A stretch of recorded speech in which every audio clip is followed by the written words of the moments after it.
Wichita, do ya, Wichita, do ya, hey. Wichita, do ya, Wichita, do ya, hey. A church and a way, a church and a way, hey. A church and a way, a church and a way, hey, hey. Wichita, do ya, Wichita, do ya, hey. Wichita, do ya, Wichita, do ya, hey. A church and a way, a church and a way, hey. A church and a way, a church and a way, hey, hey. Oh.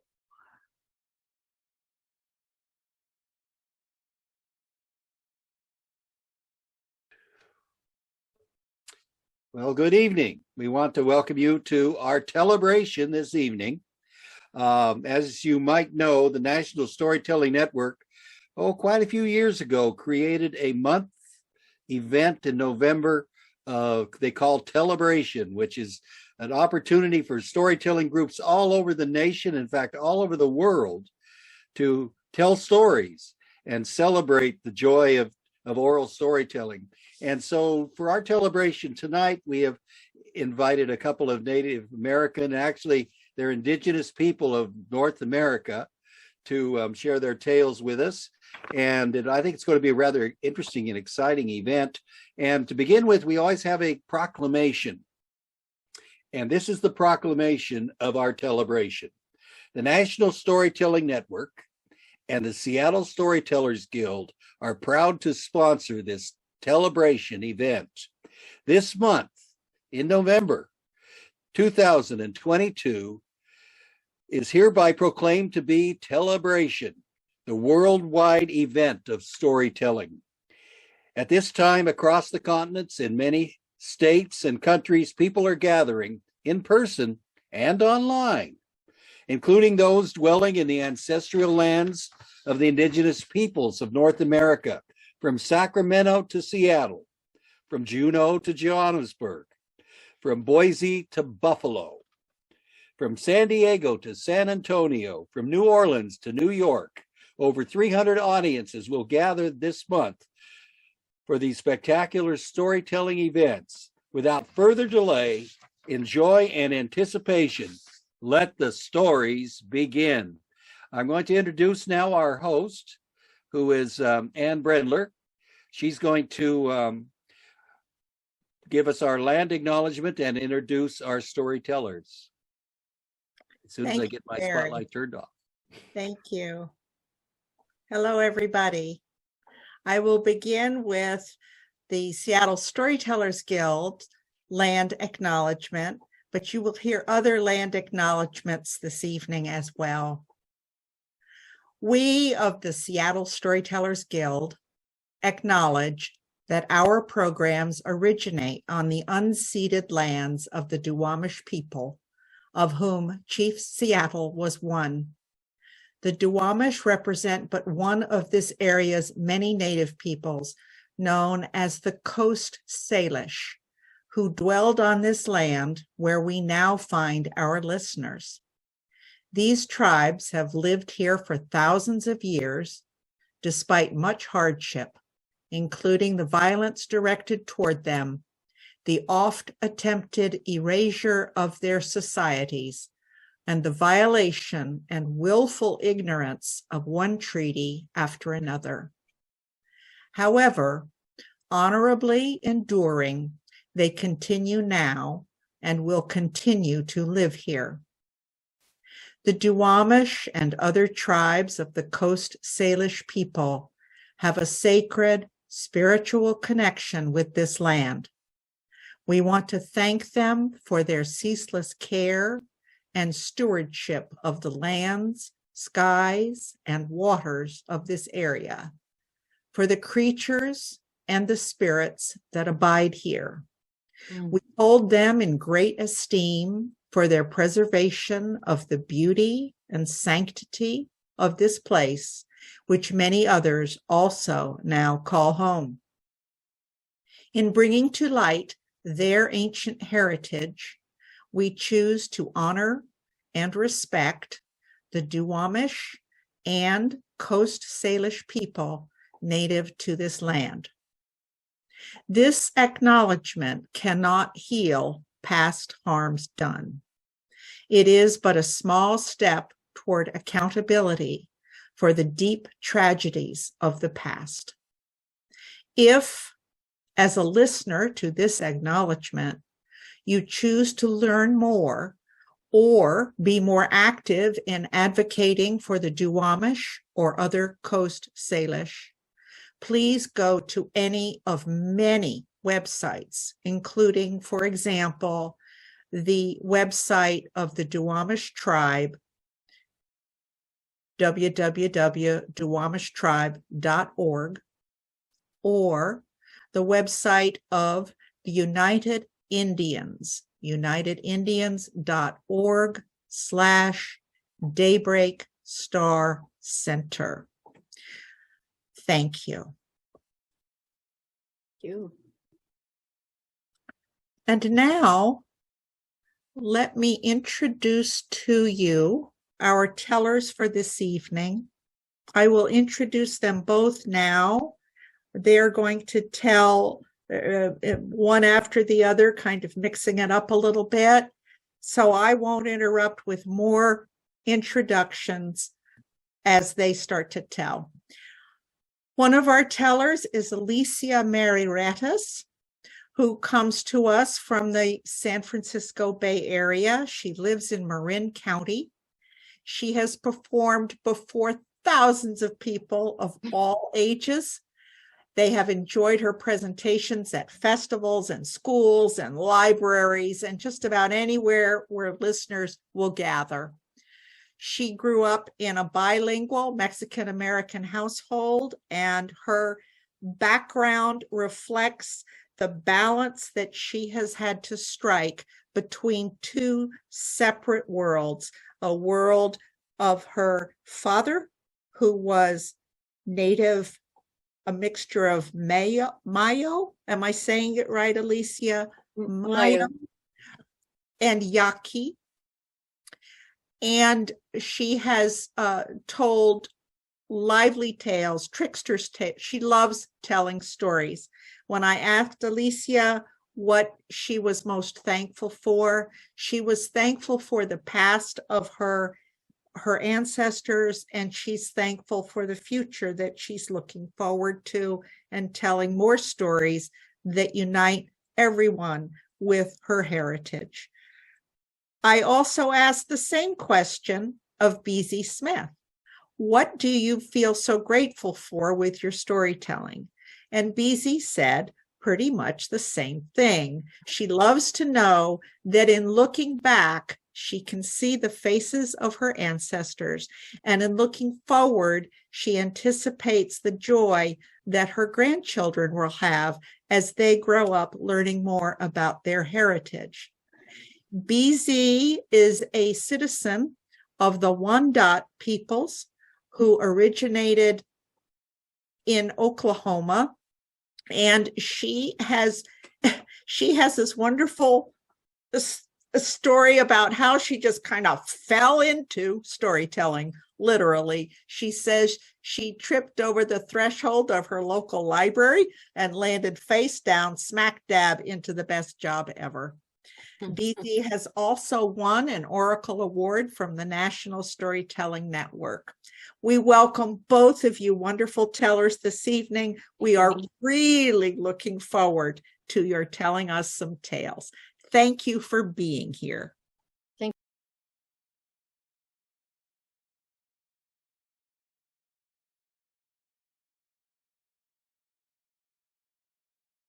you.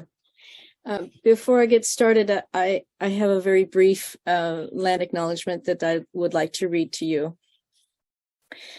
Throughout the Americas, the indigenous tribal nations have maintained a deep understanding, a rich traditional knowledge of North America's ecosystems and landscapes that allowed them to live here for thousands and thousands of years, long before the Western contact.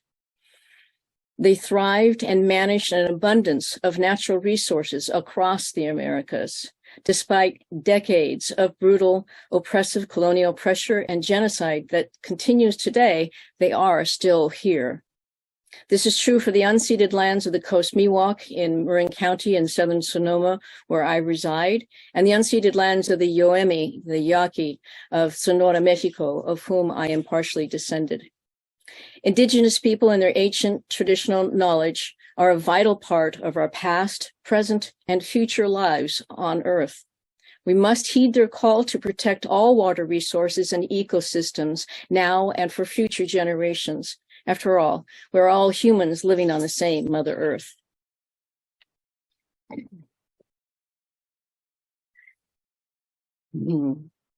At 5 years old, my father insisted that I memorize my full name. Now, that might not sound like a big deal. Most of us have 2, 3 names, but my father was actually referring to 4 generations, the family tree of our entire family on the maternal side.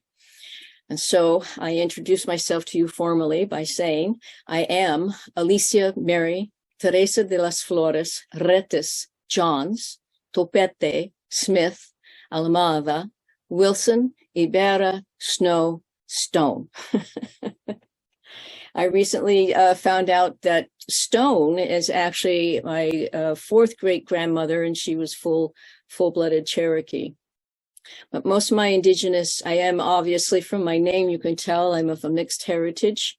And as it relates to my North American indigenous roots, it's with the Yoremi, commonly known as Mayo, and the Yoemi, commonly known as Yaqui, from Sonora, Mexico. They're also in Arizona. On warm evenings, the people sit outside in the Bacatati Mountains and along the Rio Grande. They would see a shooting star, and an elder would say, Huatzehako, recuerdos cuando?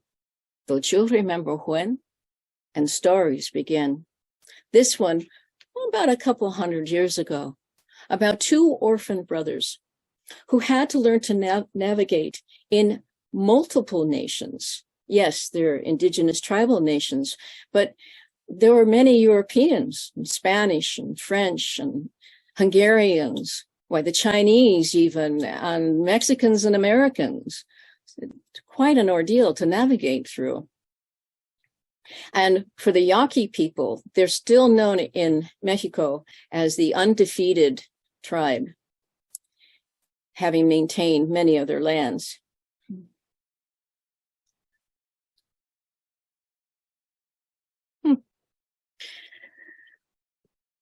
So these 2 orphan brothers, they survived mostly by fishing from the Yaqui River, but they predominantly made their living by entertaining at the many fiestas. Anoki Ichi, the younger brother, he had a pencil-thin mustache. He was very enterprising, but somewhat self-oriented and a bit devious. His older brother, Bali Ichi, was a good, strong-bodied man, a good heart and a trusting soul. They loved each other. And even after they had been separated from their families due to a raid, they were inseparable. They did manage to bring along with them their blankets and a basket that their mother made from palm leaves. Now, they one day were traveling on their way to a fiesta, and they stopped to rest and to eat some fish tacos, when they suddenly saw a bear in the crook of a tree along their path. They waited for a while, hoping the bear would move along, but it didn't move. So after some time, Anoki Ichi said to his older brother, Bali Ichi, Juno, Bali Ichi, you should go talk to the bear. Husakai inipo, por qué? Why me? Bali Ichi, you have a soothing voice and you're very good with the animals. You just call out to him. Maybe he'll respond to you. I wonder what language he would speak. I will try Uemi. Leos in Chamanabu Huso. Greetings, bear. May Creator help you. But there was no answer. Let's try Spanish. Hola, señor oso. ¿Cómo estás usted? And yet there was no answer. So he tried English. Hey there, Mr. Bear. How you doing? The bear remained frozen in place. Not a movement at all. Elichi, Juno, you should climb up this other tree and toss him his bean burrito. Husuka inipo, porque why me? Baliichi, you must protect me, and you're so much stronger than me. Against his better judgment, Baliichi climbed up the tree, scooted down the branch, and he tossed the burrito. It landed on the bear's head. Yes, he beamed the bear. He didn't move still, but Baliichi's branch broke and he tumbled down to the ground. The two brothers decided that maybe they together should go check out this bear. So indeed they did. Anoki Ichi, younger brother, was behind his older brother, poking him, saying, Baliichi, you should poke him with your walking stick. Hey. Again, against his better judgment, he leaned back and he poked the bear. It fell down. It fell, and with its arms and legs spread up. Upon closer examination, they saw a wound with a broken arrow, the place where the bear had bled out. Baliichi, I think we should skin the hide of the bear very carefully to preserve it. Okay, that's a good idea. But first, you must give a blessing. And from his mother's basket, he brought out marigold, and he sang and spread them around the bear. Leo sin shamanabu, Leo sin shamanabu, may Creator help you. Well, together the brothers skinned the hide, they salted it and stuffed it with grass and let it dry for a few days. And when they returned, they removed the grasses and the bear stood on its own. Hey, Baliichi, this is very, very good. I think maybe this is a gift for us. Yes. Other people, they have to go and find a bear and train it for the dances at the fiestas. I think you should get into the bear hide and dance. And I'll play my drum and we'll make more money. Porque why me?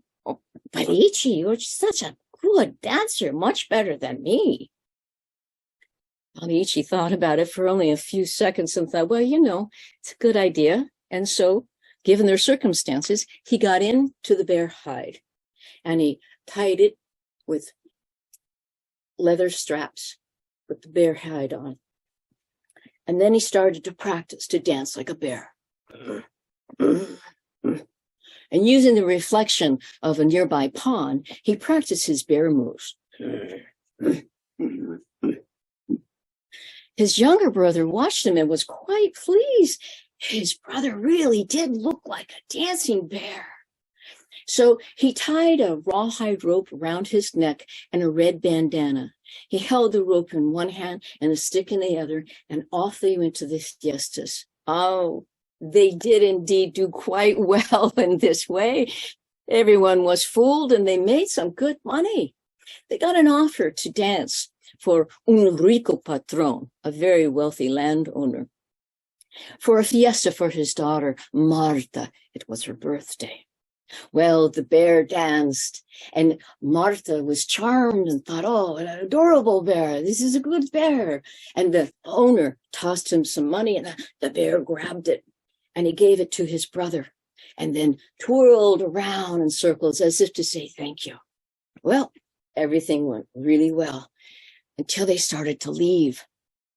El Patron wanted the bear. Oye, how much do you want for that bear? I pay the price, no matter the cost. Oh, no, senor, no, I couldn't sell my bear. No, he would be very lonely. You see, I raised him since he was little, and this is how I make my living. And I couldn't sell my bear. Listen, I will give you a cart of gold, and you can marry my beautiful daughter, eh?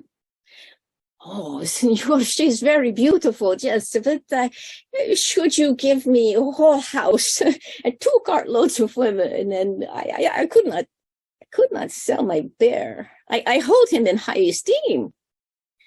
Listen to me. I'd offered you a way out of your poverty, eh? Mira, camarón que se duerme se lo lleva la corriente. The fish that fall asleep are swept away by the waters. In other words, you snooze, you lose. And so Anoki Ichi went to his brother. Oh, what do you say? Should I sell you? Should I leave you here?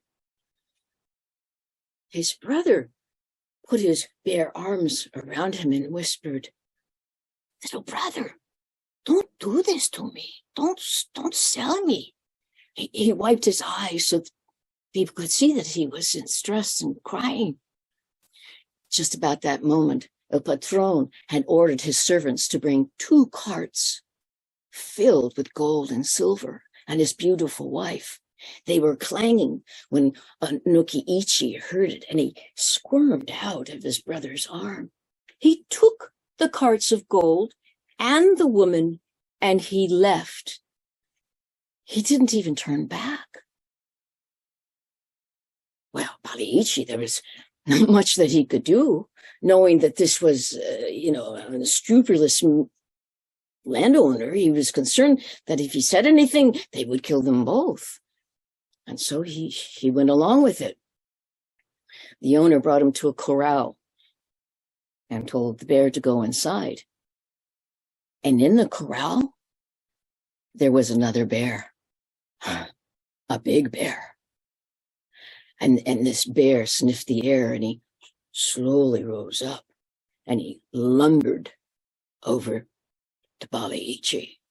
And he stood as if he was about to attack. But this bear was afraid too. You see, he too was a man in disguise. Oh, the 2 men were approaching each other, whispering their prayers. They heard each other's voices, and they said, oh, yeah, you're a man? Yes, I'm Fausto.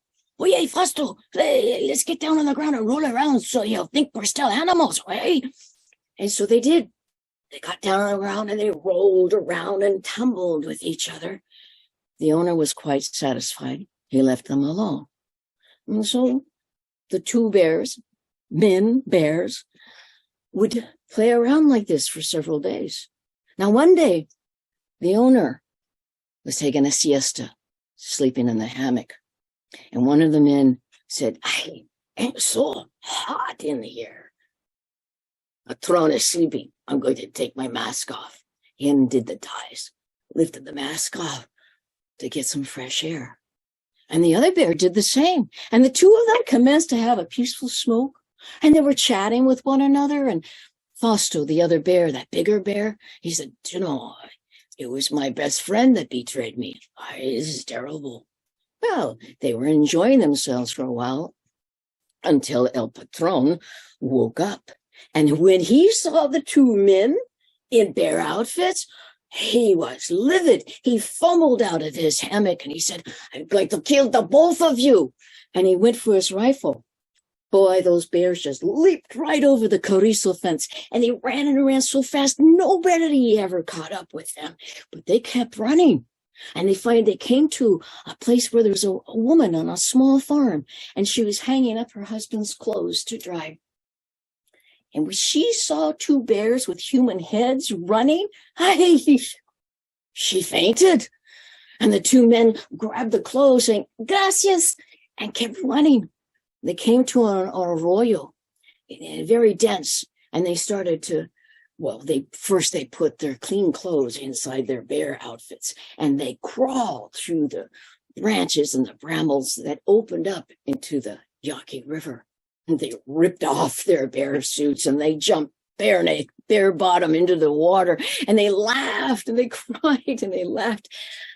Finally, they relaxed, drying off on the dry part of the shore. And then, rickety old cart with a woman in a black straw hat pulled up. The donkey pulled the cart, and she parked it in the dry part and set up a camp. Well, the men quickly dressed, of course, and the woman, she started to cook some beans and tortillas. The men were hungry and curious, so they asked if they could join her. And she said, "Well, I see you have some bear hides. I could trade you the bear hides for some food." Baliichi went to get the bear hides, but when he picked them up, the stench of body sweat and dirt was just awful. It polluted the air. And she quickly said, "It's okay. Let's just come. I will share my fire and my food with you." So they gathered together like comrades, sensing trials and tribulations. Baliichi stoked up the fire, and he asked the woman, "So, how is it that you are traveling with such meager belongings?" The woman looked up, revealing her beautiful but sad, dusty face streaked with tears. "My father sold me, along with carts of gold, to a foolish, foolish man for a stupid dancing bear. My husband, Anoki-ichi, he bought a big mansion with plenty of servants and had everything he wanted, but it was not enough for him. Greed got the better of him. His new friends said they could invest his money and make him wealthier than any king. They took his money. They took everything. My husband lost everything. He went loco, walked off into the desert. I just had to leave." Anoki-ichi looked up at her. Their eyes met. She said, "There's something familiar about you. Have we met?" Baliichi said, I was that bear. I'm Baliichi. My brother, your husband, he sold me. We have both been betrayed, and I'm very ashamed. Can you forgive me?" "Wes, I can see you're not like your brother. Just, it is better to forgive, but not to forget. Our families have betrayed us." At that moment, Fausto, the other bear, stood up and said, "Listen, we have all suffered, but we need to make a living. I don't want to wear those damn bear skins.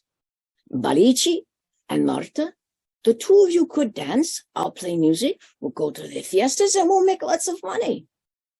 Just then, a shooting star fell across the sky, and in a ritual of purification and redemption, they burnt the bear hides. And they went off to the fiestas, and they did quite well. Now, by this time, there were dancing bears and fighting bulls and bears, and they noticed one bear tied very closely to a post, and his master was shouting at him, "Listen, no more dancing for you, huh? Tomorrow, you fight the bull. You might die, but I make more money."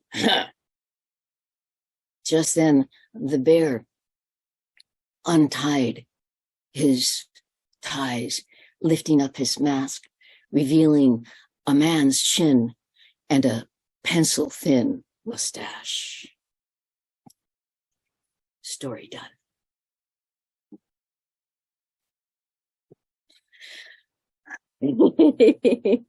Thank you. Thank you very much. I wish I could hear you.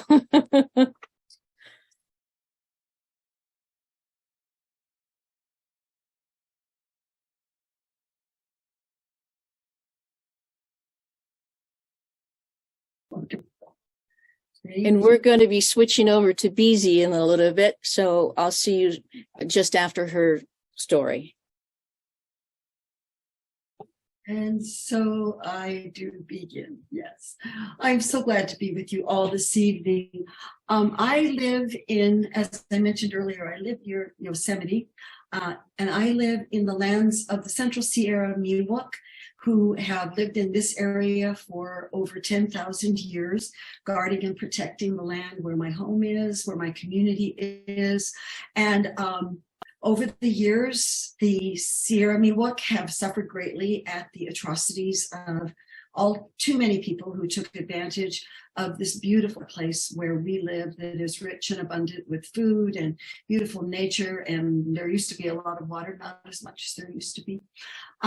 Today, the two sovereign nations of the Central Sierra Miwok of our region are the Tuolumne Band of Miwok and the Chicken Ranch Rancheria Band of Miwok. The people of these two bands and these two sovereign nations are thriving. They are providing rich opportunities for their citizens in employment and in educational opportunities. They now actually operate two major health facilities for all of the people of our community. And the two tribes are very generous to the people who live in our part of California. And I am blessed to be good friends with people on both tribal councils. And what warms my heart is knowing that while there may have been a rugged and difficult past, their children are showing all of us the brightness of the future that they are laying out before us. And all of us in our part of California are hopeful that the life of the Central Sierra Miwok will thrive for many generations to come. And I'm grateful that you will hear more about them later in another story. But right now, I have a tiny clarification to make and mention that I am a member of the Wyandot Nation of Oklahoma, and mentioned that my tribal lands were in Oklahoma, but actually my tribe, the Wendat, are from the Great Lakes region. Many of you have heard of the Huron. Well, that's what the French called us, which meant savage boar. And we are not that, and we are from the Great Lakes region. And we do not use the name Huron in our community. We use the name Wendat or Wyandot, or Wanda is another way to say that. Currently in the United States, there are three major segments of the Wendat Nation. The Wyandot Nation, to which I belong, is the only one that is federally recognized. The others are a part of the Wyandot Confederacy that still is in existence in the United States at this time. And then in Quebec, in Canada, near Montreal, there is another group of the Wendat who are the people who stayed in Canada after many, many events in history. So my heart is in the water. The Wendat means people of the Turtle Islands, and we are definitely connected with the many of our clans. We have 4 clans that are turtle clans in our community, and that is a very strong symbol in our lives. And so I would like to launch in to tell you just a little bit about my own history and a little bit about my tribal name. My nickname is Beezy, given to me when my brother was little. I was a baby, he called me Beezy. But my real name is Betty Zane. That is my given name. That is what I would now today call my colonial name, because the name Betty Zane is very much linked to my tribe's earliest traditions And later on, you'll learn more about why that name Zane has something to do with me not looking very Indian, but you will find out more about that later on in the program. At this time, I'm very honored to be a student of my language and very much involved with the cultural restoration of our community and bringing back many of the traditions that are pre-colonial, and am very much active with the cultural center of my community. And in 2010, I was bestowed a new name, a tribal name, so I will share with you now. Mendidekti Ijatse. Mendidekti is my name. My name means that her words go far, but then they come back to her to hear again. Wenda Ndi, I belong to the Wyandotte people. Yosemite, Tuolumne County, California, Sonora, Indare. This is where I live today. And now let me share with you a story of my people. My mother was born on the Wyandotte lands in Oklahoma, as were her both of her sisters and her father. My grandfather, had an uncle who lived with him when he was a small boy, and that uncle went on to become one of the most beloved storytellers and authors and poets of the Wyandotte people. His name was Bertrand Nicholas Oliver Walker, also known as BNO, and his tribal name was Hen Tho, but in my family, we call him Uncle Bert. Now, when Uncle Bert was a little boy, he lived with an old auntie, a nene. Her name was Tarema. Tarema was one of the last speakers of Wenda. She was struggling to learn English because that was what was supposed to happen. But simultaneously, she was doing everything that she could to hold on to her cultural roots for herself, for her immediate family, and for what she saw would be the future of the Wyandotte people. And so Anene Tarema would oftentimes sit with young Bertie and tell him many, many stories, which later he wrote down. And now I'd like to share one of those with you. It was a cold, bitter day in early autumn, and all around the air was cold and cold. In fact, there had been an early snow that year, and there was a dust of snow on the ground. A young boy went walking through the woods on that day, and even though it was so cold that his fingers were freezing and his nose was just as icy as could be, he looked up and he saw the bright blue sky, and oh, how that warmed him up on the inside. He raised his arms up to the sky and he called, thank you, my elder brother, the sun.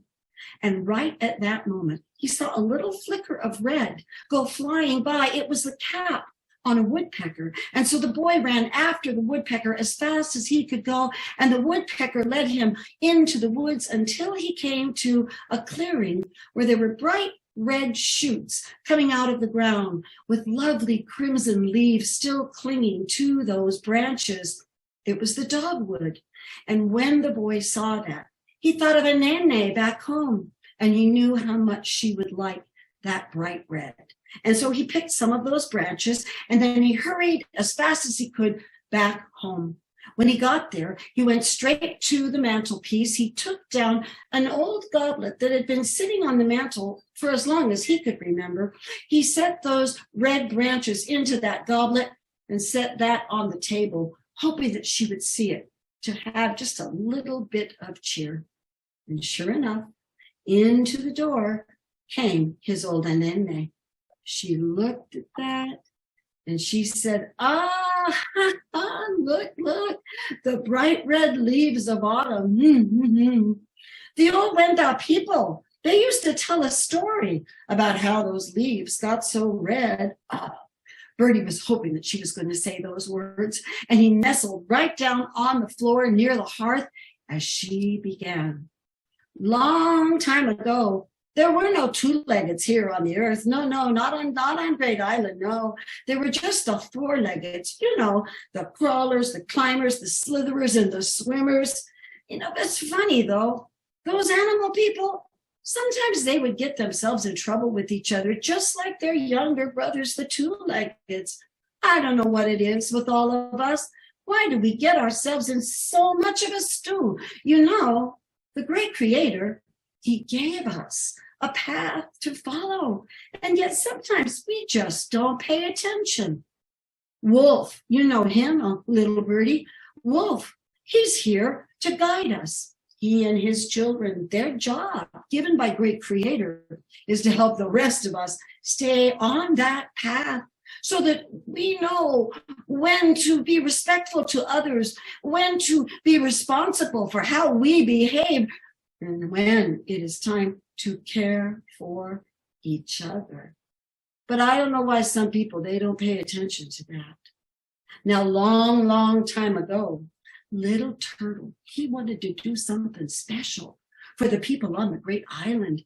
And so he went up, and he created Skyland, with Brother Sun and Grandmother Moon, with all the Tichon, the little tiny stars. Now, he wanted to bring the people up to see it soon, but he wasn't quite done. He wanted to make a road between Skyland and the great lands below, and he wanted everything to be all proper. After he had the road all done, then he was going to invite all of the animal people up in order, like we do at great gatherings, where the elders go in and the leaders go in, and everybody goes in a certain order. And that is what little turtle wanted to do. It felt proper to him. Well, down below, the animal people knew that this was about to happen, and they were getting excited. They wanted to see Skyland. And so they waited for that invitation, when all at once, who came leaping over all of them but Deer. Deer went charging up as fast as he could go, leaping and hurrying on and on and on he went. And when he got there, he looked all about and he said, "Oh, Turtle, good work, good work, good work. Oh, hello, Grandmother Moon, Brother Sun, little Tichon, I will coach you. Skaktendi, Ashek, Nduk, Wajar." But down below, the other animals, they were very annoyed. Why in the world had Deer done that when little Turtle had a plan? Now little Turtle was there with Deer, and he said, "Well, you're here, Deer, but now it's time for me to call the others up. And the one to come first is Bear." "Oh, Bear," said Turtle. And so little Turtle sent word. Well, down below, the animals were so angry with Deer for what he had done. And the one who was the most angry was Bear. Bear was so upset because Deer was always doing things like this. And so Bear went charging up that road. And who do you think he ran into first? Well, you know who it was. It was Deer. Bear looked at Deer and said, "Deer, why are you always doing this? You go charging ahead, taking cuts, jumping ahead of everybody else, thinking you're so important that you should go first. When little Turtle had a plan, I was supposed to go first because I'm the oldest, and now you go here, and you shouldn't be doing things like that." Well, Deer did not like that one bit. He did not like the idea of Bear talking to him. And he said, "You can't talk to me like that. The only one who can speak to me that way is Wolf. And Wolf is not here. And I'm just going to poke you with my antlers."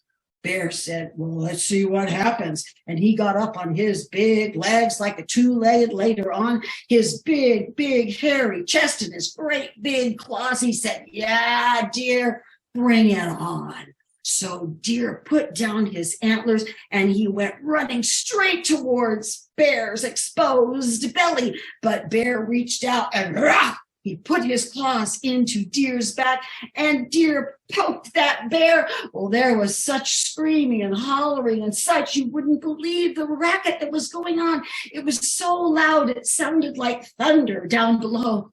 And the animals, waiting for their turns down on Great Island, said to one another, "What are we going to do? What's happening up there?" And so they decided that they would send someone, and I bet you know who it was. It was Wolf. And Wolf went up that road as quickly as he could go to settle the score and quiet things down, to get these two animals to think a little bit. And when he got there, oh, it was such a hullabaloo. How was he ever going to calm them down? It took a long time, but finally, he looked at them both and said, all right, now you, deer, settle down, and bear, you, sit down, get off those two legs and just be on four for a while. Everybody took a breath, and then deer slunk off and bear slunk off in the other direction. Wolf was so glad the fight was over, and so was Little Turtle. And Little Turtle invited the others to come up to see Skyland, waiting for their visit. But meanwhile, the blood from all those wounds had dripped down, down, down, and had covered the beautiful green trees all over the forest that surrounded the great waters of the Great Lakes region. And suddenly, those trees, they were covered in blood that now was changing the leaves to be crimson, to be magenta, to be a deep, deep purple and a rosy, rosy pink, to be as beautiful as anything could be ever seen before, and even blood red leaves. And so it has been from that day to this, when the leaves start to turn red and all those other beautiful colors. And when the people look around and they say, well, yes, deer and bear are fighting again, because now the leaves have turned the bright, bright colors, as if the blood had dripped down once more.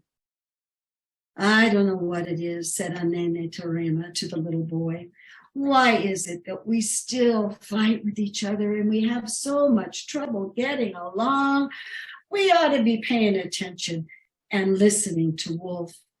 Why can't we learn to just respect each other, to be responsible for how we respond, and to know that in the end, we all got to take care of each other. And that is how it is then and still. Thank you, Tishime.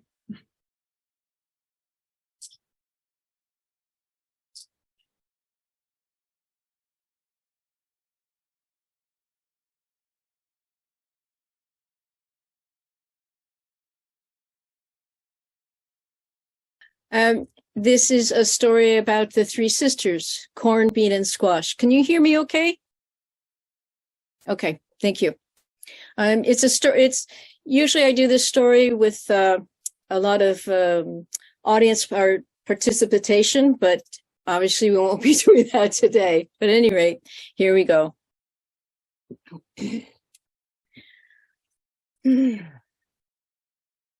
Wichita do ya, Wichita do ya, hey.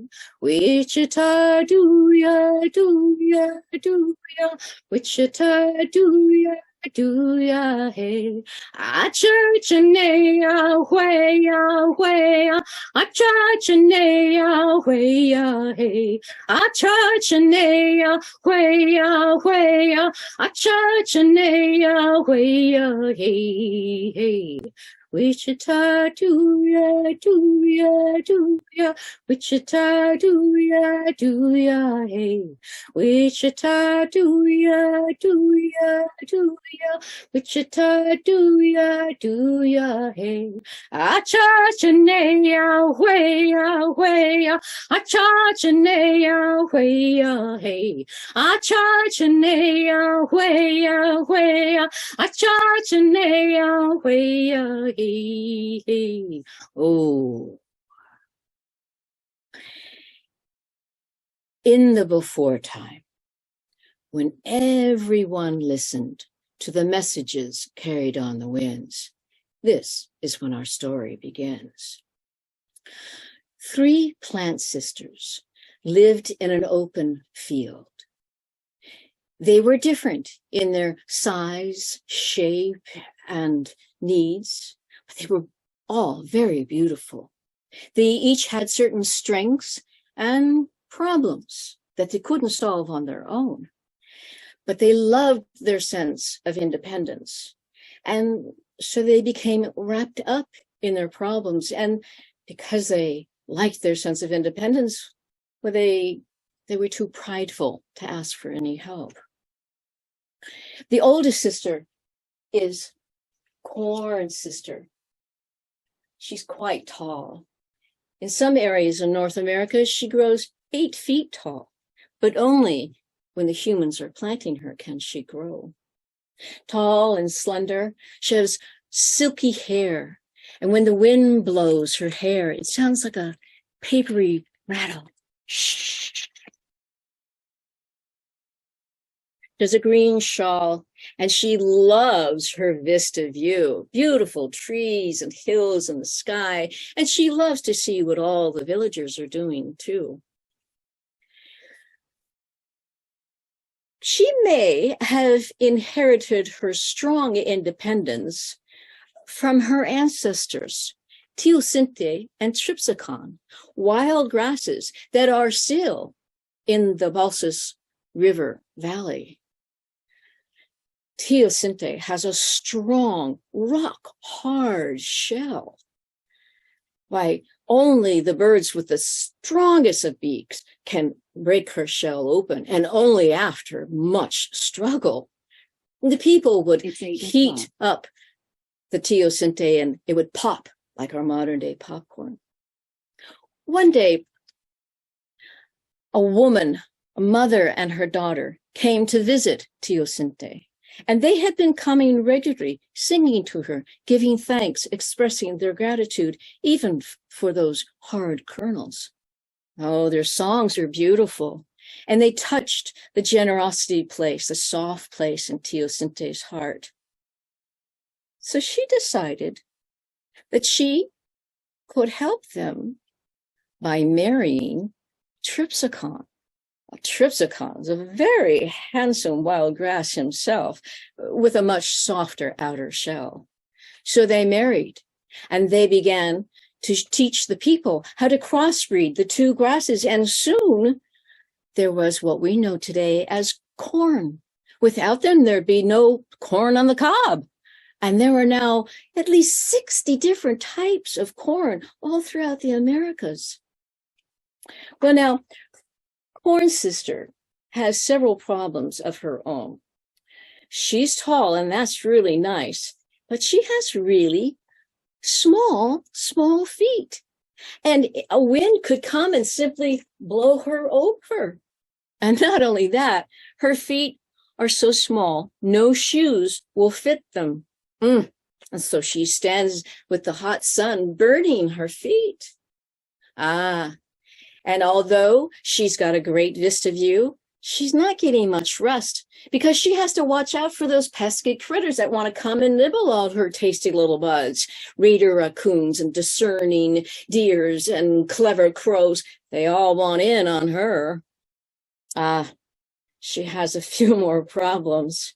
She makes a decent meal of carbohydrates, but no protein. So she is always hungry. Oh, so very hungry indeed. These are just some of her problems. Let me bring to you her younger sister. This is Bean Girl. Bean Girl is also quite slender, wearing a nice green jumpsuit. Now, Corn Girl has small feet. Poor Bean Girl, she has no feet, so she can't stand up on her own. And she's constantly doing her exercises, her push-ups to keep her arms strong. And she'll hold on to a twig like it's a life raft and keep above the dirt. But it's really rough being uncomfortable on down there. And she too has to watch out for the pesky critters, especially in the late, as the sun is setting, or early in the morning, when the deer come and nibble on her too. Oh, and she has problems with the bothersome bugs, those annoying ants and the awful aphids nibbling on her dress. The one thing she's got going for her is she's an excellent cook. Just like the other plants, she gets light from the sun, but she's got a trick up her sleeve. She uses an extra special spice called nitrogen. She grabs it right out of the air, puts it in the soil, and makes delicious, protein-rich food. And those are some of her strengths and weaknesses. The third sister is Squash, and in this case, it's Pumpkin Girl. She's beautiful with her yellowish orange dress, rather Rubenesque, quite curvy. She has broad green leafy arms. She has no problems with the critters. Her arms are broad and prickly. They keep out the rascal raider raccoons. Oh, and she loves to roam far and wide, talking to all her neighbors. Hello, hello. She has such fun roaming around in the sun with everyone. Her biggest problem, I would say, much like the youngest in any family, she has the least of the problems.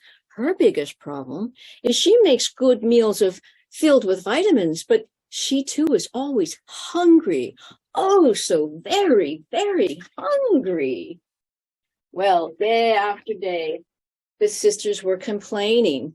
Corn Girl with her small feet might fall over, and the raider raccoons and warrior weeds. Oh, the warrior weeds, creeping, crawling, tangling up the roots.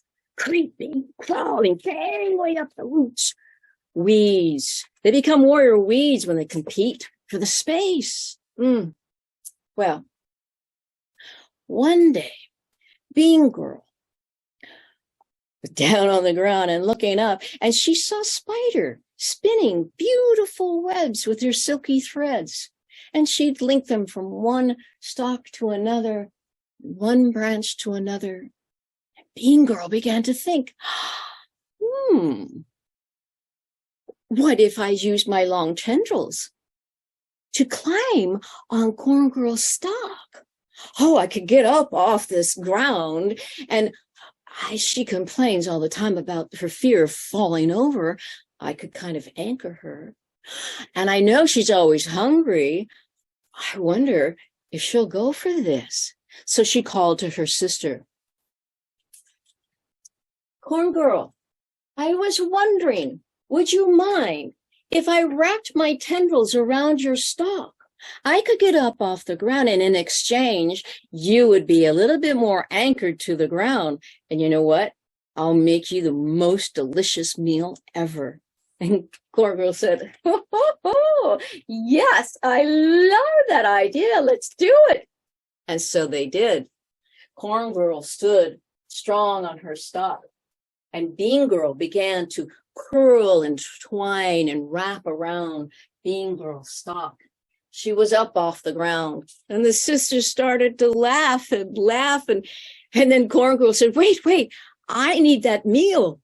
And Bean Girl grabbed that nitrogen out of the air, and she made Corn Girl the most delicious meal ever.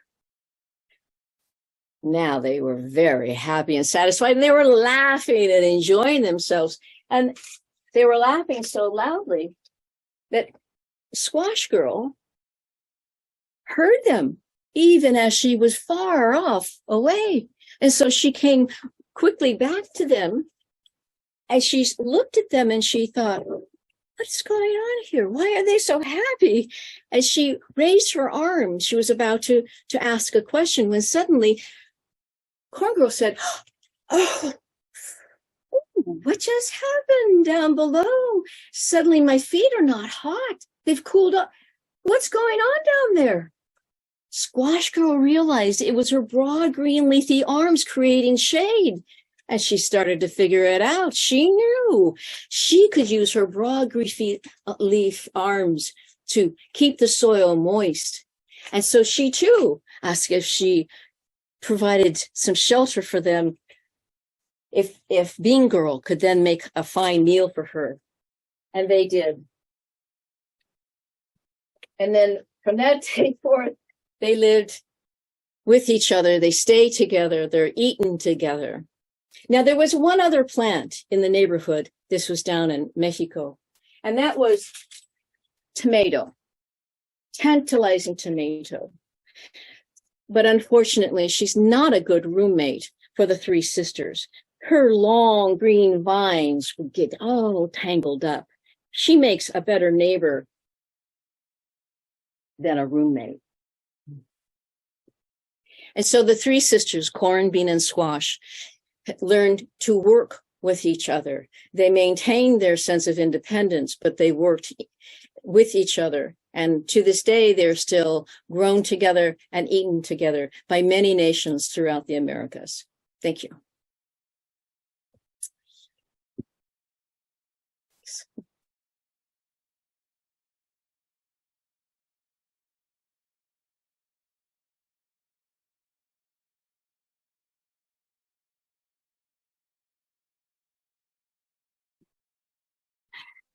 Deep in winter, a boy left his village for a fasting journey. It was his time to prove that he was ready for manhood and to become a warrior. He traveled on and on, farther away from his village every single day until he came to the tip of a peninsula that stretched out into what we now call Lake Huron. And to the east was a great bay that we call today the Georgian Bay. And there he hunted around and he found saplings and branches and sticks and anything that he could find to build himself a temporary shelter and to gather firewood. He had a little bit of food that he had brought with him, but he also had to set traps to see what he could catch. And in the evenings, he sat there in the cold, making himself a small fire and cooked himself a little bit of food. He was there to be there for a long time in his little fasting lodge. And there he waited and waited for what signs would come to him. Now, every night he would sit at the doorway to that little hut and he would look up at the beautiful dark sky that was covered in thousands and millions of little tiny pinpoints of light, Tichon, the stars of the heavens, and he would count them one after another, and they filled his heart and they made his belly quiet down. Night after night he was there. But one night he heard singing, Yarenda.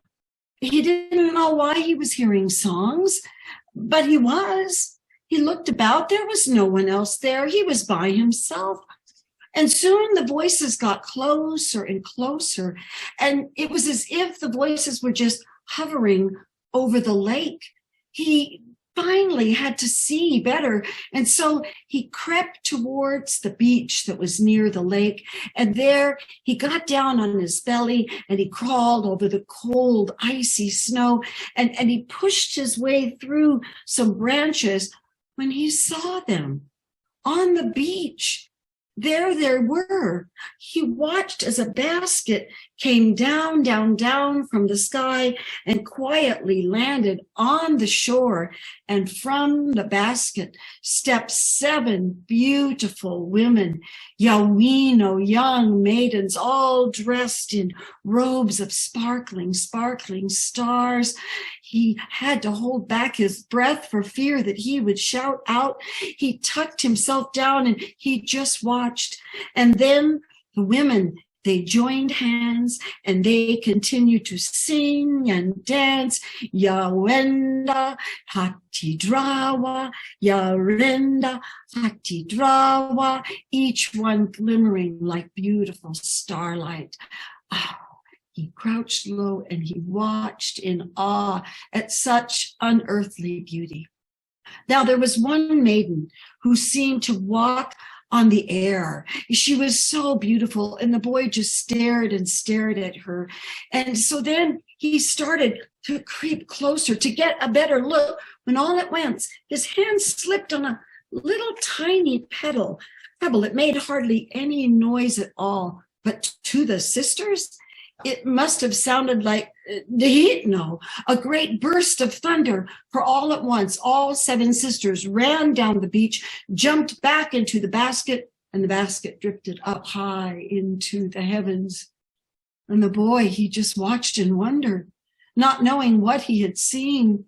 That night in his dreams, He saw these images over and over, and that beautiful one, her face, kept appearing in the dreams.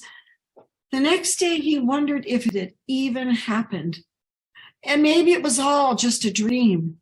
And it went about his day as he usually did, hunting and making sure that he was safe there, making it on his own. And that night, he sat before a small fire, eating a rabbit that he had caught that day, when all at once he heard it again, the singing. And he looked up, and there he saw the basket drifting down from heavens once again. And so, just like he had done before, he crept down toward the beach, but this time he was careful not to make a sound. He sat in a crouched down, hidden from view, where he could watch and wonder about these beautiful, beautiful women. And there they were again, holding hands. Yarendo hatindrawe, yarenda hatindrawe, singing and dancing. Oh, his heart was filled with such utter awe. And so it was night after night. He was so pulled towards them. He felt as if they wanted him to just disappear. And so he started wondering, maybe he was supposed to capture her. He had fallen for that one, and he felt as if he loved her, and maybe she could love him. And so as he watched and wondered what they were about and where they came from and why they had this radiant glow, he started to plan and plot, until one night he sat on the beach wondering if he could catch her. And as he watched, all at once, he was filled with such joyful wonder that he just shouted out, "Oh!" And they ran across the beach again, jumped back into the basket, and disappeared. Oh, and then he feared that they would never return, that he had scared them off forever. And that whole day, it was so hard to do the drudgery of what he had to do to prove his manhood, when all he wanted was for this one beautiful woman to become his Awe, his mate on earth. Oh, what a wonder that would be. Now, the very next night, they came again. And when he crept down quietly to the beach, and he waited and wondered, he finally got the bravery and decided that he was going to just go and see if he could talk to her and hold her and maybe convince her to stay with him, to be his Awe. And as he came out from his hiding place, they saw him, and they started running down the beach as fast as they could, but he ran fast as well. And suddenly all of them were into the basket except for that one.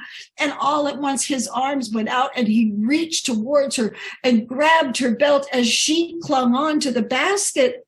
And now the basket drifted up, up, up into the heavens, the maiden holding on, and the young man holding on to the maiden, until finally the maiden's grip slipped, and the two of them fell down, down, down, and landed on the beach. She was not mad, but she was quite disappointed. And she was about to say something, to find the words from her heavenly being. And then she looked in his face, and she could see that something about his face was contrite, as if he had known he had done something that maybe he just shouldn't have done. And so finally he spoke. Ayetete, I am sorry. I was just overcome by your beauty. I was overcome by what felt like something, I guess it's called love. I want you to stay here on the earth with me and be my Awe, my mate. Oh, she shook her head. Her eyes, they softened with pity for him, and yet an affection as well. And finally she said to him, I cannot live with you. My sisters and I, we are the seven sisters of the heavens. We have been looking down on your people for forever and ever, on your grandmothers and your grandmothers' grandmothers and your grandmothers' grandmothers' grandmothers. For generations, we have been watching you. I can't be with you. I must be with my sisters, for we are the 7 sisters of the sky. We are Sutare, Iyahenyo Nye, Anahuya, Isare, the 7 sisters of the sky. Oh, he looked so sad and dejected. She didn't quite know what to do about that. And she did feel sorry for him, for he had certainly made a valiant effort. And finally, she looked at him and she said, well, there is one way. The one way is, if you can fly up into the sky and follow me there, and if you can soar around through the heavens with me and my sisters, at least for a while, then I can come back here on the earth to be your mate, at least for a while. And so, all at once, the young man looked down, and suddenly he was draped in a beautiful starlit cloak, just like hers. And the two of them soared up, up, up into the heavens. And then they flew all around the galaxies, the constellations, the nebula, and everything that makes the sky hold such deep, deep reverence and magic for all of us, until at last they came to where the 7 sisters were. And she told her sisters what her fate was and the promise that she had made. And so it was that the 7th sister and the young man came down, down, down to earth.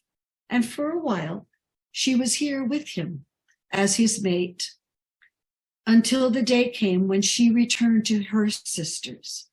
And so it is that every now and then she comes back to be with her Awe, and then she returns to her sisters. And when we look up into the heavens above and we see that beautiful tiny cluster of stars, sometimes we only see 6 stars. In fact, most of the time. But every now and then we will see the 7th one glimmering just faintly before our eyes, and we know that she is there with her sisters. The 7 sisters, they let us know that we are going into the deepest part of winter. The 7 sisters do also promise us that the winter will end, and it is time to begin planning for our planting. The 7 sisters remind us that we go around and around the sun, we see them, and then we don't. And they also remind us that we are meant to live on this earth in contentment. We are meant to live on this earth, to work together, to play together, to live together, just as they do in the sky above us. Kishime.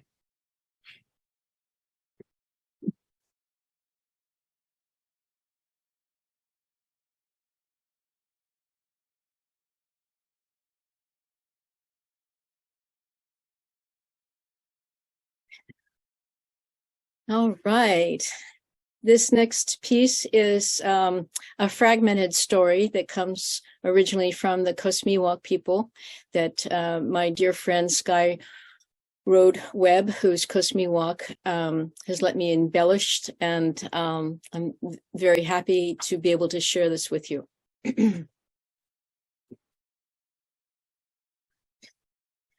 Wila oye, una koya,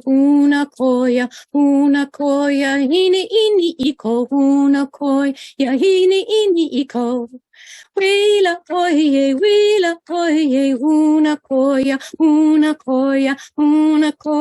hini, iko, una koya, hini, iko.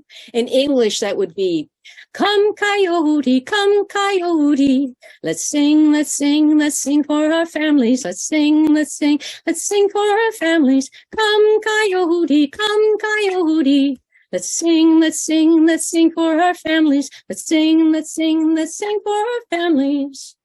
Oh,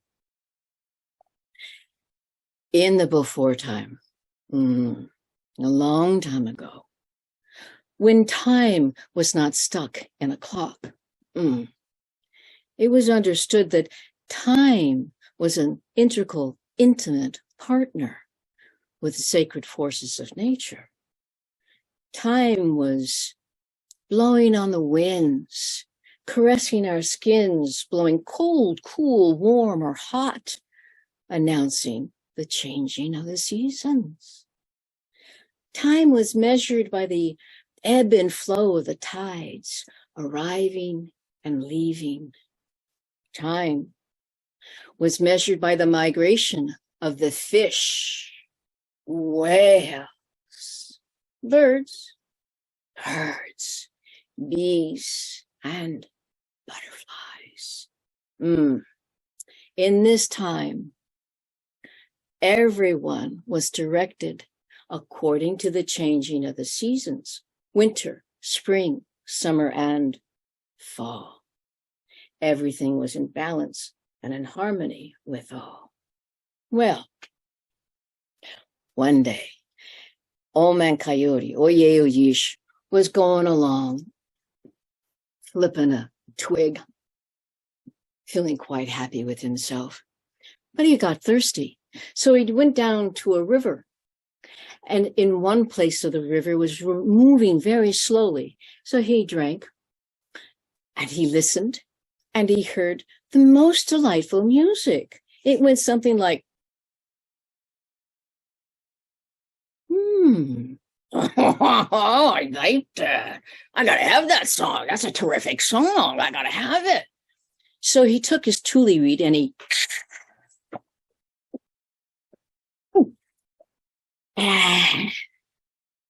he sucked it all up. Now, Shamko, Gray Squirrel, was up in the tree. He was quite busy harvesting bay nuts. But all of a sudden, Shamko, there's something different in the air. There's something missing. He was too busy to investigate. He went on about his business. But Oye Oyish, Coyote, he moved a little further down to the river, where it was moving a little faster. And it sounded like,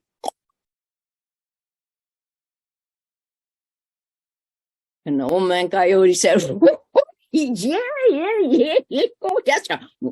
Oh, I gotta have that one too. And he took his tule reed and he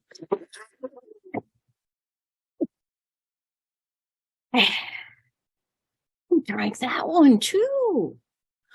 Across the way, Choyeki the deer was there, and she lifted up her ears and noticed something's different. She saw Coyote, but didn't see what was going on.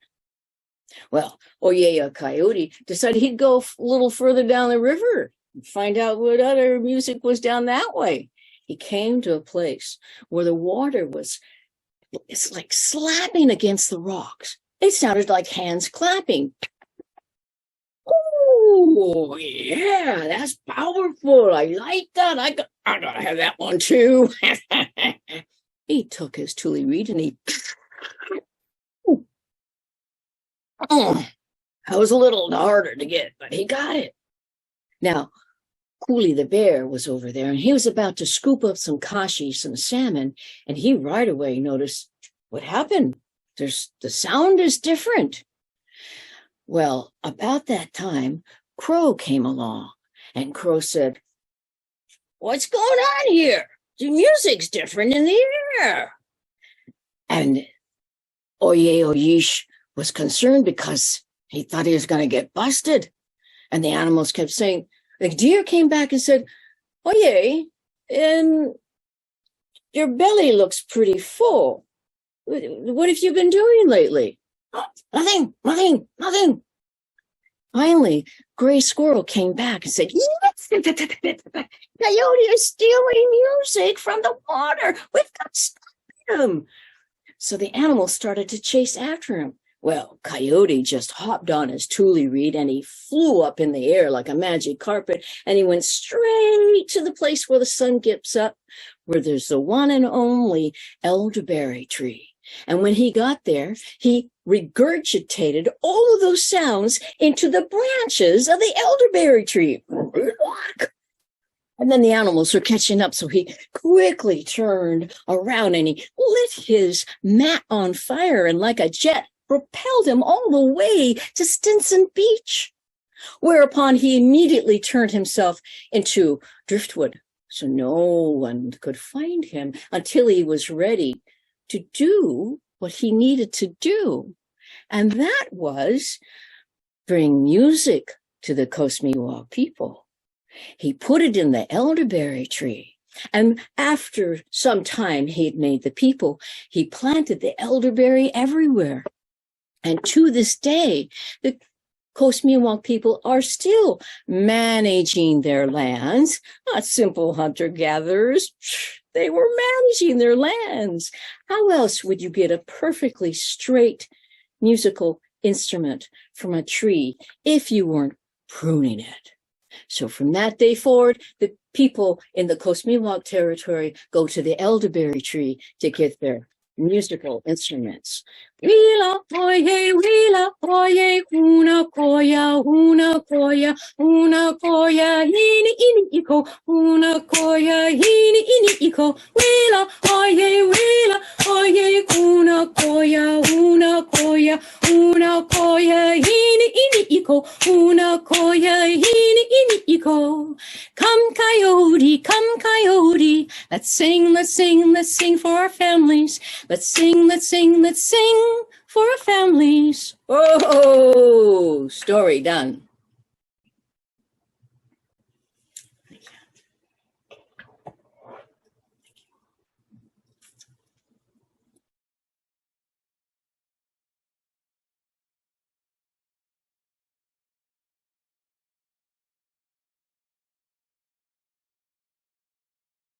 Wrapping things up with our storytelling segment, and I hope that you will all be patient with me, for I'm going to be reading my last piece.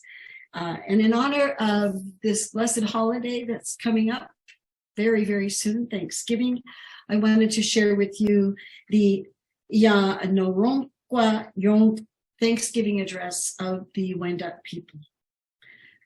Omakieste, we have gathered together. Ate kwatomesonyo umadume dahometsa. We give many thanks for our mother, the earth. Ate kwatomesonyo detsaduste. We give many thanks for our fresh waters. Ate kwatomesonyo duruta ne desquirashon. We give many thanks for our grasses and the bushes. Ate kwatomesonyo endaweti tenonkwa. We give many thanks for our medicines. Ate kwatomesonyo daweti de yaronta. We give many thanks for all the trees.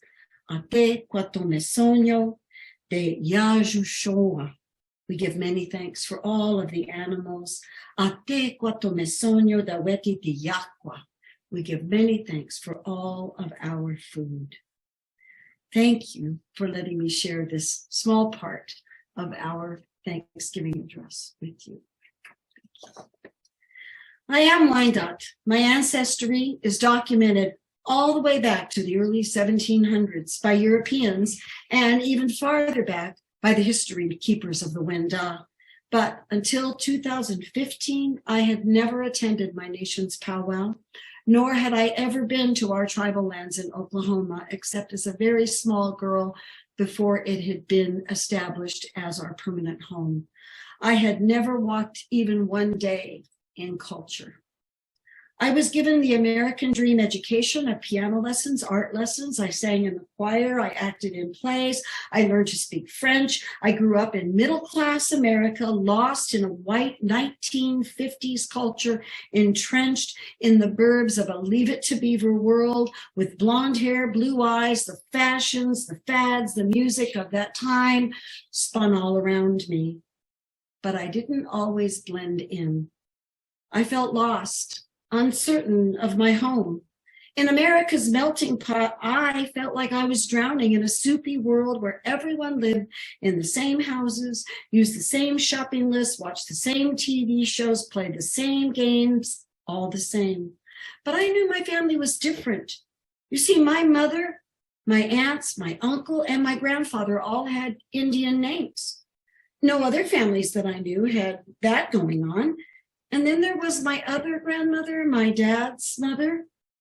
She never liked my mom. And I couldn't understand that. Everybody liked my mom, especially my dad. But that grandmother would whisper to others, Buddy, he never should have married that Indian. And my brother and I, we heard her. So I didn't visit her much. Instead, we spent lots of times with our mom's parents, Nana and Papo. When my Papo told me Wendat stories, I felt my heart's blood stir. He showed me artifacts that were hundreds of years old, tiny things that he reverently guarded. He let me hold wampum beads and fragments of wampum belts that were over 400 years old. Out in the garage, he showed me a great big copper kettle that our ancestors had lugged along trails for over 300 years. That big copper kettle tells the story of early contact with the Europeans because copper kettles were in high demand as trading items. At my grandfather's side, I sensed some deep river rising up in me as I longed to understand who my ancestors were, what their story was, what brought them together, what tore them apart. And then what was it about those two daguerreotype photos that he showed me? Papo pulled them out. In a little gold frame, I saw my great-great-great-grandfather, a proud Wyandot man with thick black hair and dark eyes, his brow, his cheekbones say Wendat. My grandfather looks a lot like him, but the man in the photo is wearing a modern suit with a high-collared shirt and a little string tie. And then there's the other photo. Papo handed it to me and said, This is my grandmother. She tried to keep the old ways. Staring back at me was a fierce-looking young woman with long, dark hair, but she had piercing, light eyes, probably blue, like my grandfather's. She also was wearing a tight-fitting American-style dress. Where's the buckskin? Where are the beads? Why are these Indians dressed like this? Like many Indigenous people of Turtle Island, the Wendat had a long history of adoptions. There was a tradition among the tribes that when battles took place and warriors were killed or families lost, the victorious tribe could expect retribution. Usually there would be a raid where people from one tribe were snatched up and then adopted into another tribe to replace the workers and the hunters who had been lost in battle. It was truly a matter of survival, pure economics. We need our warriors to hunt deer and buffalo so that we won't starve. And too many of them were killed in that last battle. And we need the women to help tend the crops and to gather and tend everything in the forest, the gifts of our mother, the earth. So when the colonists showed up in droves and began pushing all of the Indians off of their ancient lands, these raids did continue, only this time it was Englanders and the French and the Dutch who were snatched up. And so it happened that our family, there was a 6-year-old boy. His name was Isaac Zane. And one day he and other members of his family were kidnapped and taken far away and adopted into the Wyandot tribe. Chief Tarhe became his new father. 2 years later, Isaac was given the choice to go back to his white family or to stay with the Wendat. he chose to stay. By then, he had fallen in love with this new life. He had only been 6. Now he was 8. It felt like the only family he had ever really known. His mother had died a few years before that in childbirth. And by the time Isaac, now known as White Eagle, was 30, he and Chief Charhe's daughter had wed. Her name was Maira, and they had 7 children, and I am their descendant. My blue eyes and blonde hair came from Isaac and the DNA of other white captives who followed in our family line. But we are all Wenda, and when we gather, you see the changing faces of all of us. Like my 5th generation grandfather, we chose to stay until they wouldn't let us stay, until they forced us onto reservations and counted us and measured our bloodlines, until they sent us to their schools. Much later in life, I read about the Stewart re-education program. Like the Carlisle Indian boarding school system, the Stewart program focused Native mothers and fathers, forcing them to treat their family like a nuclear family model, to learn proper moral Christian ways to raise a family, how to dress, how to set a table properly and hold a fork, how to bathe, and even how to worship. In the land of the free, my people were forced to give up everything that ever made them feel free. Their dancing, they weren't allowed to do that. They weren't allowed to have their clans or their community family gatherings. They weren't allowed to follow the path of the great creator as they had known that spirit world for over 10,000 years. No dancing, no singing, no drumming, no telling the ancient stories. None of that was allowed by federal law. Instead, it was being washed away like acid being poured on our backs, dissolving away everything that was Wenda, everything that leaked us to our 10,000 years on Turtle Island. Even my own sweet mother, she used to tell stories about going to big-time gatherings when she was a little girl. Oh, all those Indians, they were so beautiful, dancing and singing, she would say. But then she'd stiffen up, sit up straight like a good girl, and then she would declare, but we're not that Indian. A cloud of shame fell over her as she was forced to forget who she really was. She feared being treated differently, being ostracized. She stood on broken shards of a life that was disappearing. And in that cluttered mix, my brother and I saw all of those little pieces scattered around us. We picked up the shards of a life we longed for, but nothing fit. Too much was missing, denied, or hidden. We never saw the dancers. We never heard the ancient Wenda words spoken. We knew who our ancestors were, but where was our home? Papo knew the survival of his ancestors and our tribe lay in the hands of his grandchildren, me, my brother, and our 5 cousins, as long with other children of our generation. He made sure that we were all registered with the BIA. We are all officially recognized members of Wyandot Nation, now of Oklahoma, and we say Tisha Me Papo. In the winter of 2000, I got a job for working for the Tuolumne Band of Miwok here in California to help them organize a new tribal library. Since I was a card-carrying Wyandot recognized by the BIA, I got hiring preferential rights. And I did not know when I accepted that position that my own life would be forever changed. Far from Wyandot Nation, I was suddenly surrounded by living, breathing Indigenous people who did know their culture and their traditions. Because I too was Indigenous, I was allowed to stand at the edge of their culture, to watch and to learn, and soon I made friends among the tribe. They all called me cousin. I was playfully teased and cajoled.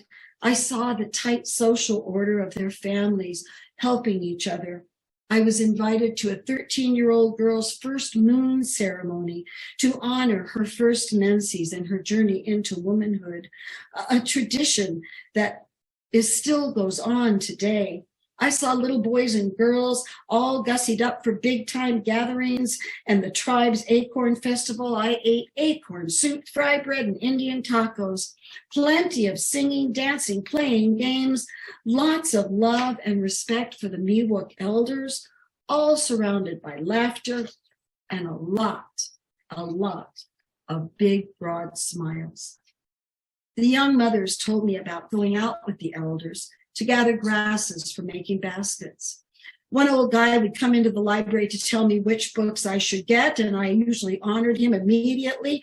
And he showed me his arrowheads, the ones that he had found deep in our mountains.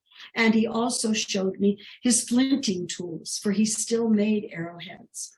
Unlike me, they all looked Indian, every one of them. The California tribes were among the last to be disturbed by the Europeans and later the Americans. But when those people finally got to California, they were brutal. They were murderous to the first people. Many California natives have severe generational trauma because of that history. These culturally peaceful folks are still in recovery from too much abuse, too much alcohol, too many drugs, too much violence within their families that never existed before the Spaniards arrived. I saw the remnants of that every day that I was with them. Their healing journey continues, going ever deeper into their cultural history, and they are light years ahead of the rest of many tribes in their reclamation and rediscovery of their languages. Working on the Miwok Res brought many of my own life's questions into new light. For the first time, my own native DNA was not only acknowledged, it was respected. As time passed and trust grew, my Miwok friends challenged me to learn the ways of Wanda. While working on the Res, my friends challenged me to say, I am a proud Wyandotte elder. No applause, no high fives, just quiet nods that seemed to say, of course you are a Wyandotte woman. Now go and live it. One good friend that I made on the Res was a young Papago woman. She was married to a Miwok man and they now have 6 children. One day she quietly turned and said to me, are you in Turtle Clan? Yes, I replied, and her response surprised me. Then I want to learn from you. I thought, what do I have that I can teach her? I don't know anything. I feel like a baby. And she said, I want to learn about what it is to be in Turtle Clan. And I looked at her, I said, well, I guess we're going to have to learn together. Why Turtle Clan? Why me? What could I teach her? I would have to look inward. Soon after, I met a man who also changed my life forever. Richard Zane Smith, a distant cousin who is a gifted Wyandotte storyteller, a keeper of our traditional arts. Richard Zane started teaching me our language. Now my dreams float as I follow the water's course from deep lakes and rivers in the east to trickling streams and underground springs in the west. I meet all the world along that stream's path, all who come to the water's edge to meet and live together in harmony. Turtle Mother carries the world on her back with great patience. She carries those who need her strength. I am her daughter. One night in early spring, as I quietly left my long day at the library, I heard the great drum, its beat pulsing from the Miwok roundhouse. From between the slats of redwood and cedar, I saw firelight flickering, and I watched the smoke rise from the smoke hole as embers went dancing into the dark night sky. And from the roundhouse, I watched as shadows danced. I held my breath for a long time. I listened to singing like no songs I had ever heard before. As my heart danced to that steady beat, My blood began to remember. Listen to the drum. You are not lost. You found it, the home you've always had. But you didn't know. Now it is yours. You are home. Hold it and feel it in your blood. Bizi, Berizane, Mendidekti, all of us, we are no longer lost. Tishime.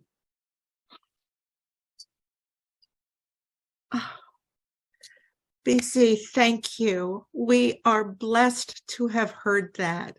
Thank you so, so much. And thank you both, Alicia and BZ, for your excellent, excellent stories tonight and for welcoming us into your perspective, your understandings, and your gratitude. We are deeply grateful to both of you. Thank you for being here. Thank you. Thank you very much. Thank you. This has been a real honor for both of us. We're very just been grand.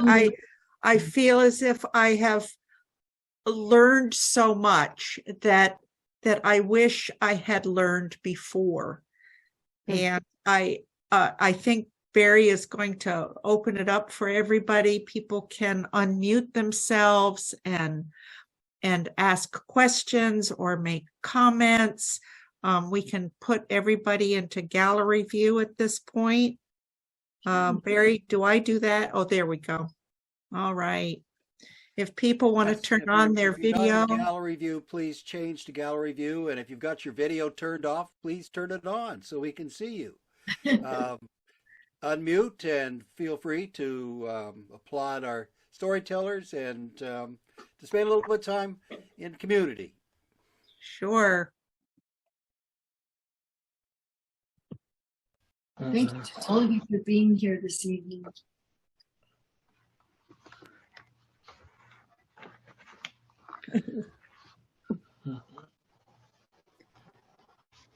Hope you noticed, Alicia, that I put my brand name on my name there, Elderberry. Oh, yes, I did notice that right away. I went, oh, I have to have a conversation about elderberries with you. That's very cool. I saw Barry's face light up when you said elderberries. I caught that too. Yeah, it was nice to see that. Yeah, it's such a wonderful plant. Yes, yes, it is. So nice to see names I recognize. Hi, Mikey. Hello, BZ, and hello, Alicia. I'm so blessed to have both of you as such wonderful friends.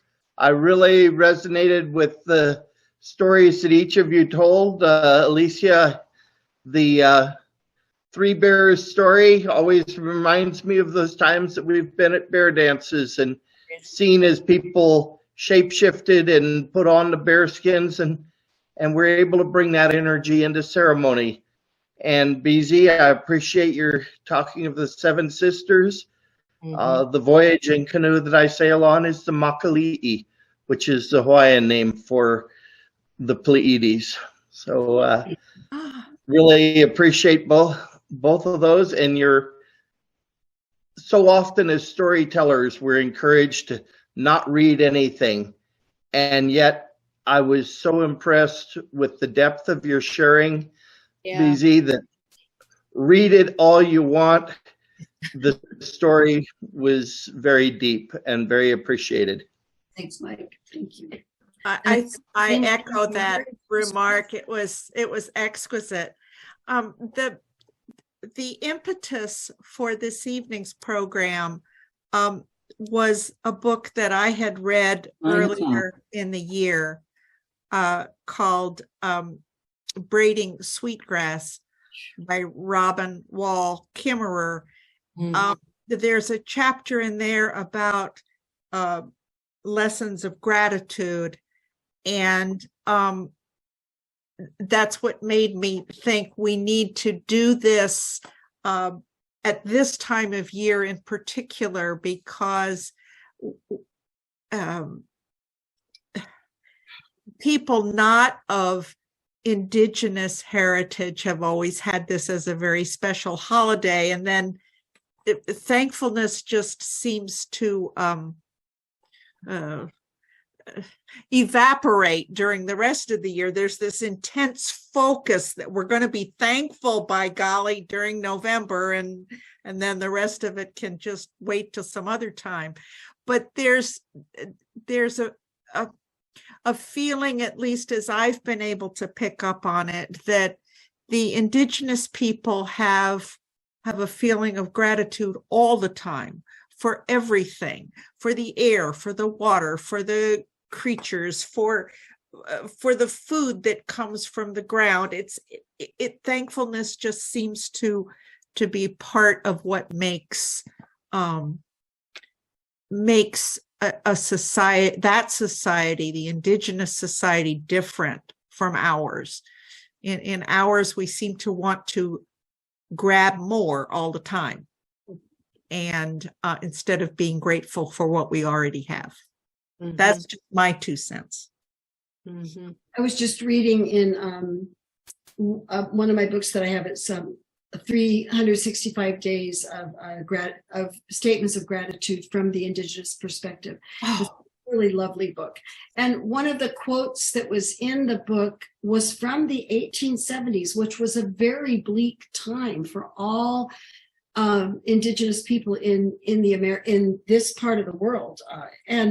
And the quote was, I wish I had it in front of me to read to you, but the quote was essentially saying what you just expressed, that every day there is a gift in the day, and there's laughter and joy in the day, even when things are bleak. If we can remember the spirit of joy, it will get us through the darkest of times and even fill our belly a little bit. And so, if you've got a choice, be happy. That was essentially what this guy was saying. In the 1870s, when food was being stripped, the traditional places of finding food was being taken away. I mean, I think about my own tribe. Here we were from the Great Lakes. We had plenty of fish, and we had 6 miles of cornfields around one of our larger villages that were like 3 miles deep, and then wrapping around the village for another 6 miles. That's a lot of corn growing out there, with beans and with squash. And, and as we were talking earlier today, the native people weren't just hunters and gatherers. They were managers. They were doing game management. They were doing plant and vegetation management. There was an immensely powerful society in this hemisphere, all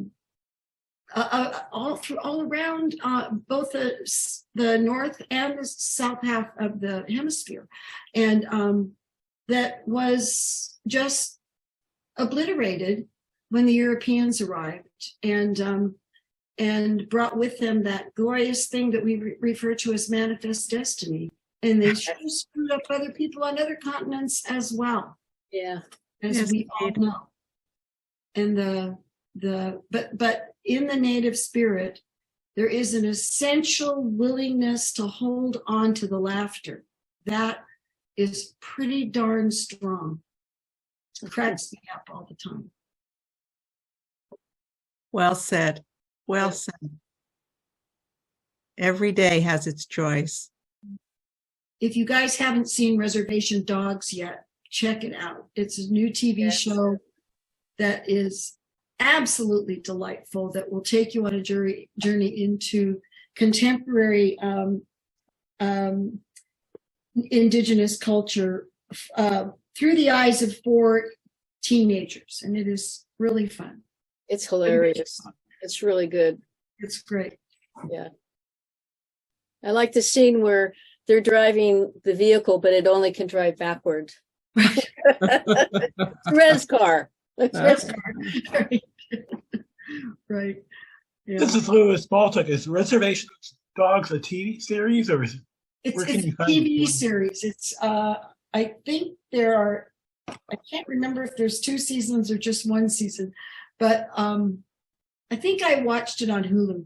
It is very delightful. And the cast is the cast is 90% Indigenous people. The scripts are all written by Indigenous people. The support staff, everybody, the cameraman, everybody. And there's a wonderful man from New Zealand who's the executive producer. And if I said his name, you would all know who I'm talking about, but I can't remember it right now. He played Hitler in the movie Jojo Rabbit. And he is a wonderful actor who has his own reasons for strengthening the world of the Indigenous experience through the medium of film. He's great. That's You so know, good. I just realized I got the scene that I mentioned actually comes from Smoke Signals. Oh, that's a very good movie. Yeah, a really great movie. And I have seen Res Dogs, but I got the scene mixed up. And you're right. And that's a Sherman Alexie story. So Yeah. Smoke Signals. Okay. Yeah, very good. Well, I think we have a shy group here who don't want to ask questions or show up. So Hi, Darlene, my sweet friend. if